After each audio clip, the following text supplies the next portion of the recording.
Season.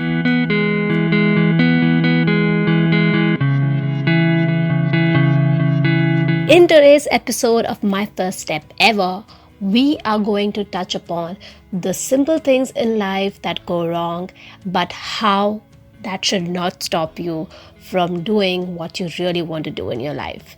Please welcome our guest speaker for today, Mark Pike, all the way from the United States of America. He is a businessman who has two ventures running under him, and he is here to take us through those challenging times that he faced in his journey throughout, but had a mindset that got him going every time. So let's dig deep into his story today. Welcome back, my first step ever friends, my listeners, and ninjas.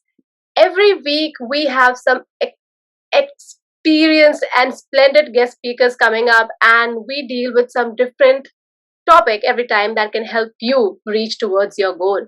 But today we have someone really special all the way from the United States.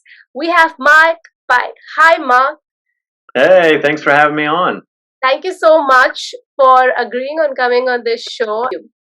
So, before we go into it, I would really like to quickly introduce what you have been doing. So, you are recently leading two ventures, one of which is a massage venture in which you and your wife you both co-lead it together, and I think it's very interesting to have a massage business because a lot of people would love that. I personally love having massage like all ongoing like once a month. So thank you for having that service going on. But I think what we here really are for actually getting into what it took to reach the place that you're in right now. Everyone faces a lot of challenges in their life, and I think when we are really early on in our career or in our universities, there are small things that happen and that dishearten us, but there are big things also that happen and really break us. And I suppose you have some really inspiring and really nice stories, but something that you have had to experience to share with our listeners. So let's start from the very beginning. As you mentioned, there was something that happened while you were in your high school, which really affected you. Can you please take us through that journey of yours and what happened? Yeah, absolutely. So it was actually whenever I was in university. So I was in my final year of university, and I was going for my accounting and business degree. And at that time, I actually already had a kid that was unexpected, and so it was really important that I graduated from college, went out and got myself a good paying job. And somewhere in the last semester, I was meeting with my advisor, and she told me that I wasn't going to have enough credits to graduate, and that there was no way for me to get the credits. And I was devastated because I wasn't aware of this at all. And but what I did is I did not accept what she told me, and so I left.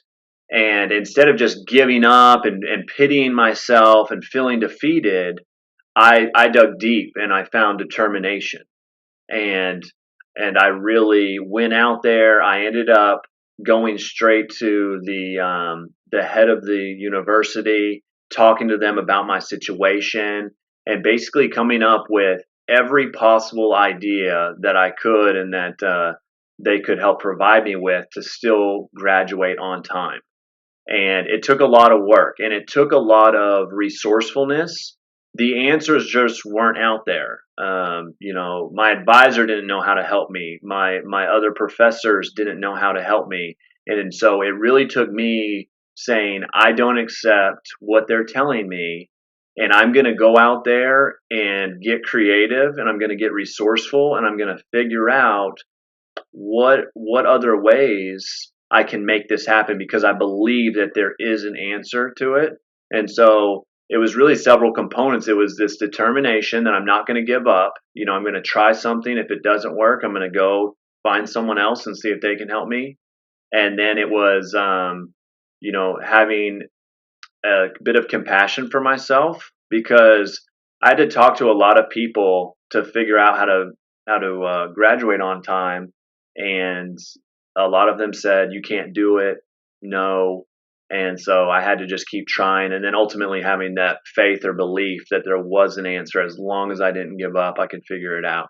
That's actually that makes me think that it's so important to really believe that whatever the people are saying, the world is saying, let's just keep it aside. If you know something that you really have to do, you will find a way out. So, as you Hmm. mentioned, that you did find a way out, you overcame that challenge. How did you go through it? What was your plan of action that really worked for you in the end, and you graduated on time? Yeah, absolutely. Yeah, I think, my plan of action was to go out and try to find someone else that could help me because I didn't know what to do. I didn't know the back ends of the school system, of the university system, and what it would take. And so I just started going to different people, to different professors, and different people within the institution to try to figure out what else is there. What there's got to be something out there that most people don't know about Yes. that'll still allow me to graduate. And so that was a big part of it. And just saying, okay, even if it doesn't work, I just need to try again and keep trying again and trying again. And that's what I did. And eventually I got through it. And instead of, looking at it like this is the worst situation, I tried to look at it as this is a great challenge and I'm going to rise to this challenge. And so instead of just being filled with fear, I could shift that a little bit and turn it into excitement, and it's like, oh, this is going to be a cool story. And I got to tell people, look what I did. Especially whenever I was in the moment, it felt really good to go back to my advisor who told me in the beginning that I couldn't graduate and say, look, I did, and so that was really satisfying. Yes, I believe this is a great takeaway from what you just mentioned for all the listeners and my friends out there.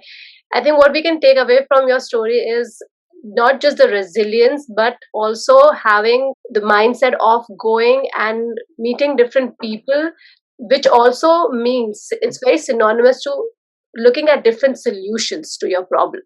So if you're stuck in any situation and if you think that you cannot go past it, I think the first step is that what Mike did is to just, I think, breathe and relax and tell yourself that this is what you really want and that there has to be a way out. And then you start approaching different people or approaching different solutions. So that can help you out with things that you are not aware of. Like you were not aware of the university system, but you felt there has to be a way that can help me. So in Hmm. your life, my friends who are listening to us, if there is an issue and if you feel that you do not know the complete story, but something can help you, I think keep going out and talking to other people who you think can help you with that situation, and do not get disheartened if one thing doesn't work. It's very difficult at times. And I think by saying that, let me go to the next chapter of your life, which was, I think, even more difficult, but having this kind of mindset, or Mark, the Hmm. kind of mindset that you had, I think that helped you throughout your life because you had several challenges. This next one that I'm really interested in discussing is your ventures. It's not easy to start a venture, and you're running two of them with your wife, which is also commendable. So, when did you think of starting your own venture? Were you always into, entrepreneurship, or you wanted to have your own business? Yeah, that's a great question. So, I definitely tried a little bit of entrepreneurialism whenever I was younger, and so before I finally had some successful businesses, I had some smaller failures along the way, and those were really important because they helped me learn. And I mean, I had some weird ones. At one point I thought I was going to raise pigs, and like that was gonna be it, like a farmer, and um, but most of that was driven by the people that were around me because they were very entrepreneurial.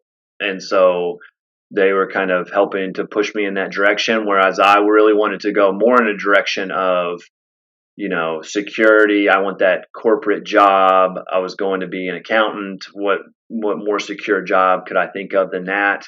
And, but eventually, as I continued to read and get mentorship and coaching in my life, I started to realize that the greatest returns from life weren't from security, and that I needed to get out of my comfort zone because there are much greater rewards in having your own business, but the risk is greater for failure. Yeah. But if you do succeed, and when you succeed, the rewards are so much greater. And so, what had happened is that I actually ended up getting fired from a job that I was in. I got laid off, and whenever that happened, instead of feeling defeated and feeling like my life was over because I was the my main source of income, I said, this is an opportunity. Where is the opportunity at? And so I tried to find the positive in it, because I do believe that life is happening for us. And so when something like that happens, there's positive somewhere in it. And the positive I took was, okay, this is a great time for me to invest into my own business. And so I gave myself a timeline of 4 months, and in 4 months, Wow. I had to make back the income that I was making previously. And it was a big goal. Didn't really seem achievable, yeah. But I thought, I'll try it, and if I don't do it, that's fine, and then I'll go get a job. It's no big deal, just a regular job again. And so anyway, I did it. It worked. I was able to be very successful in that venture, and the rest is history. And so yeah, I'll never go back to that. There's nothing wrong with working for someone by any means. It's a great way to build skills and to contribute to society. But if you can go out and start your own venture, even if it's a side job, you really will get a lot back from that. Yes, I can definitely vouch for that, because I think when I do my own podcast, I have this liberty of, creating things, coming up with concepts, meeting different people and conversing with them, doing it at the time that I would like to do it, if it's possible, how to go ahead with things. So it's very fulfilling, but also, as you mentioned, there's a greater risk as well, but a greater reward. So thank you for sharing that part of your life when you were, because it's very difficult to lose a job when you're the only Hmm. earning member. And I think that was a great mindset that you had taken forward. And I think that kind of shows up time and again in your life, which is a mindset that you have. How did you get into this mindset? I think I would like to ask before I go to the next question, because I don't think so that one is born with that, and it takes a lot of time to get into that mode, to have that mindset that something happens wrong, and then you switch that thing on in your mind, and it's so focused. No, let's see how we can convert this into an opportunity, because I'm really happy if you're able to share how do you do that, so that our listeners can also maybe start working on it. Yeah, absolutely. So it really is a practice skill. If you meet someone that has a more positive outlook on things, or can find empowering meanings throughout life, it's not because they woke up and they were just that way one day. It's because it's a skill that they've practiced over time, the same way that we build a muscle in the gym, or the same way that we, learn to do calculus or higher level math or anything else that you might learn. It's a practice skill. And for me, reading has been one of the greatest ways for me to broaden my mindset and learn new ideas that change the way that I see situations. And it's really easy to get in this fixed mindset where what we think and what we think it's real and it's factual. And this is the way the world works. But the more we learn, the more it actually breaks down those belief systems and those barriers, and we start to see, oh, there's actually different ways to look at things. And so I think reading and exposing yourself to new material, listening to podcasts like this, is a huge way to grow your mindset and start to notice the positive things in life. Now, there are more, specific tools that you can do beyond just reading. getting a good peer group, listening to podcasts, finding mentors. Um, there's gratitude journaling, there's meditation, exercise. All of these things will start to actually shift your mind and make you more susceptible to the empowering meanings in life. Lovely. Whenever I ask this question, I always get these amazing answers. That reading a book, having a good coach or a mentor, and listening to podcasts, consuming the right material, and acting upon it. But I think that's something that you touched upon is having a gratitude journal is Hmm. uh, it's something unique, and I think it is also a practice when you get into a gratitude journaling. You start it's where you thank everyone in your life who has been kind to you, and even in situations, I think, which you feel that things have not gone right with you, I think accepting it and just thanking God for the life that you have. That is something that I do. How about you? Or what's your gratitude journal style like, which you can maybe share with us? Yeah, that's a great. So you're familiar with Tony Robbins, and I am as well. And there's actually a gratitude exercise that he teaches. And the one that I actually learned back when I was in university. So it was a perfect time in my life.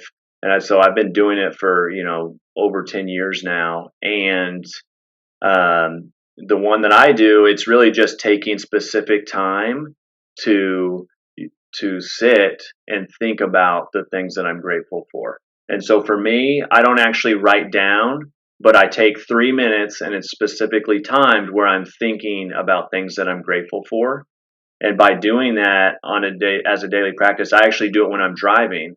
And so by doing it regularly, I'm better at it and I start to notice all the things that we're grateful for. And that's the idea behind the gratitude journal. If you take the time to write stuff out that you're Mhm. grateful for, you start to notice it more around you.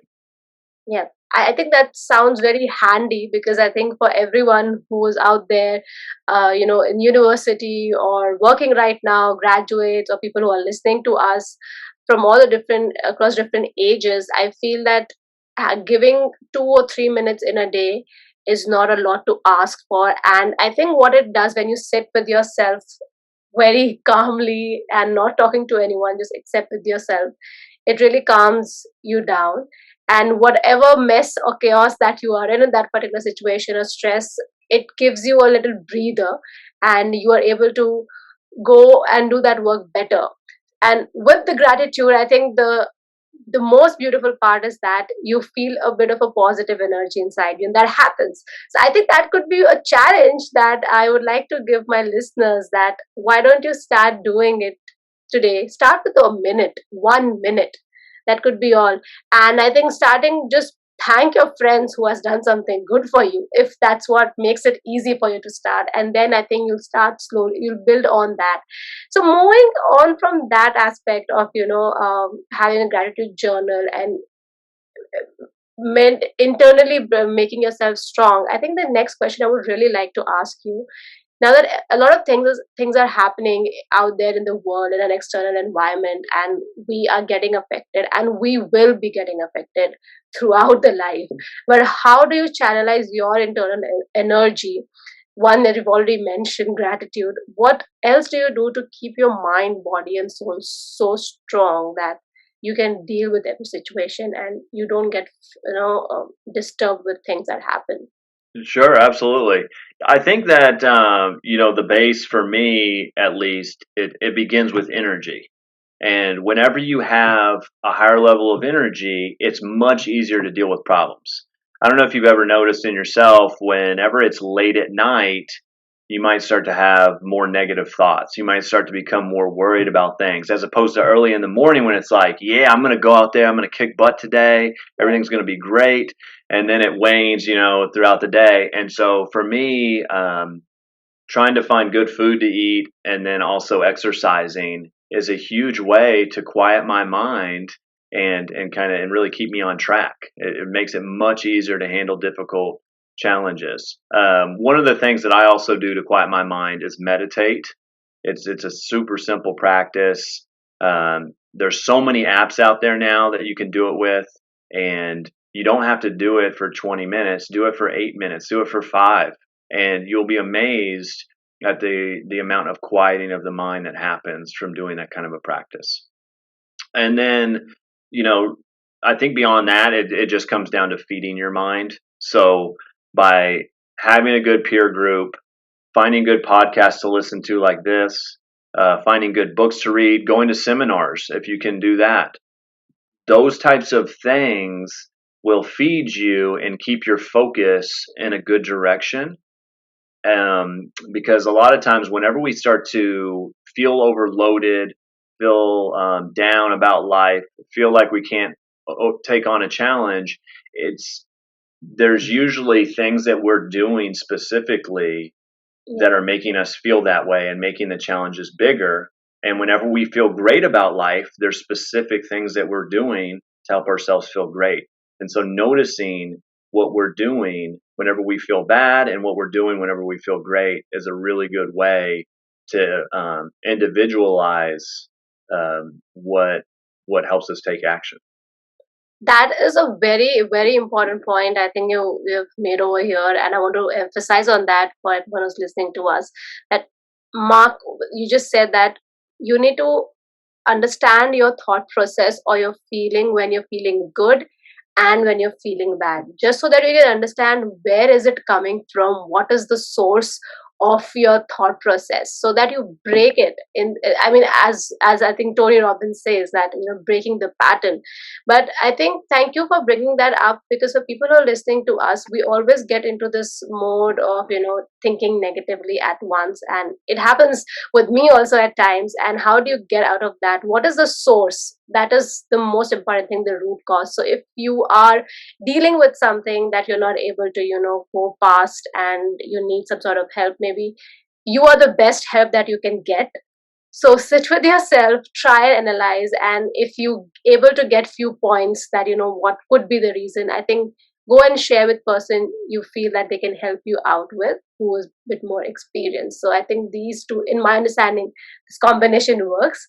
And thank you so much, Mark, for being on the show, sharing your journey with us, because it truly helps when someone with such challenging times in their life have gone through it and also come out of it with such a great mindset, and sharing those tips with everyone so that they can also imbibe those things in their life.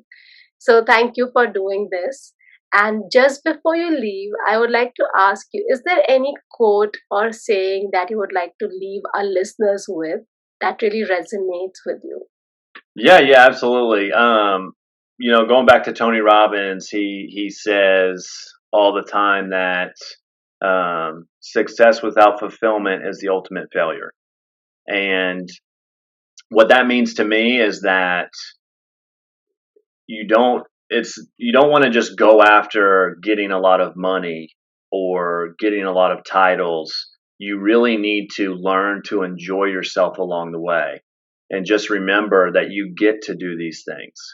Like, I get to be on this call with you right now. I don't have to do it. It wasn't like, oh, I got to do that again, or oh, I've got to go to work again, or whatever the case may be. And so just remember, that a life without success without fulfillment is the ultimate failure. That's it. Lovely. Thank you so much, Mark, for coming on My First Step Ever. And we will be back with another episode of My First Step Ever. So stay tuned. Please follow us on Spotify, Google, or Apple Podcast. Also, if you have any comments, you like to give any feedback, or if you really like to listen to someone, please follow us on Instagram, myfirststepever_IN, and let me know. And before I take a leave, I would like to say, start believing in yourself. And most importantly, keep believing in yourself.